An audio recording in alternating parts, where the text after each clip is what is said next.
Mes 3 ingrédients pour un livre réussi sont le café, l'amitié et l'absurdité.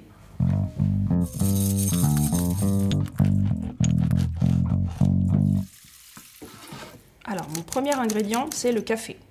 Le café, pas seulement pour désigner la boisson, mais surtout pour désigner l'endroit où je travaille.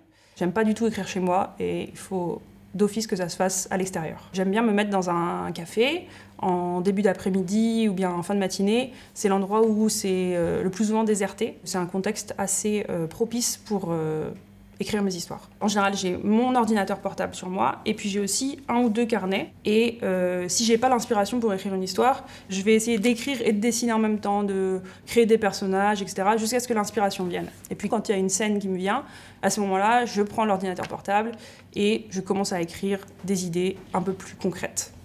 Mon deuxième ingrédient, c'est l'amitié. Dans toutes mes histoires, il y a des histoires d'amitié. Par exemple, dans ma série Annette, c'est l'histoire d'Annette, la petite sorcière, et elle est tout le temps accompagnée de Connie, sa meilleure amie, Résine, qui est ma série plus adolescent, adulte. C'est également une histoire d'amitié, en tout cas ça tourne autour de l'entraide, la sororité, tout tourne toujours autour de l'amitié dans mes histoires. Et je pense que dans ma vie aussi, c'est un petit peu pareil. L'amitié a une place vraiment très importante. Et je pense que ça m'aide même dans mon travail. C'est-à-dire que souvent, je fais relire mes livres à mes amis très proches. Souvent, c'est des gens qui connaissent très bien ma façon de travailler, ma façon d'écrire. Et donc, quand ils relisent mon travail, ils vont pas me corriger, mais disons qu'ils vont essayer de trouver comment retirer le meilleur de mon histoire, quoi. Mon troisième ingrédient, c'est l'absurdité. Et si vous n'avez pas d'absurdité, vous pouvez remplacer avec un petit peu de légèreté. Il y a un fil conducteur dans beaucoup de mes bandes dessinées, c'est l'humour, les blagues, et souvent les blagues absurdes, parce que c'est quelque chose qui fait partie même de mon quotidien. J'aime bien m'entourer de personnes qui font des blagues. Moi-même, dans ma vie de tous les jours, j'aime bien m'amuser. Je parlais tout à l'heure des amis desquels je m'entoure.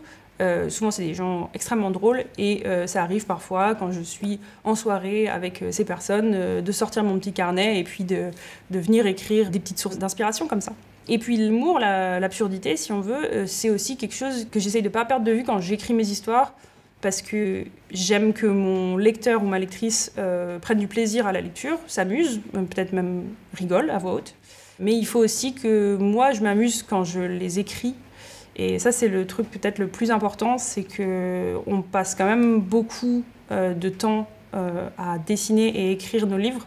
C'est plusieurs mois de travail à chaque fois. Si c'est un travail laborieux et qu'on ne s'amuse pas un minimum, ça peut devenir très triste, alors que c'est un travail que j'aime beaucoup et que je trouve enrichissant.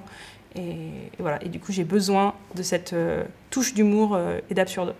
Donc, je vous ai livré la recette pour un livre réussi. C'est un peu de café, de l'amitié et un petit peu d'absurdité. Et maintenant, vous allez me demander qu'est-ce que c'est que la base de cette recette ? Je ne peux pas vous le dire puisque chaque livre a son ingrédient secret.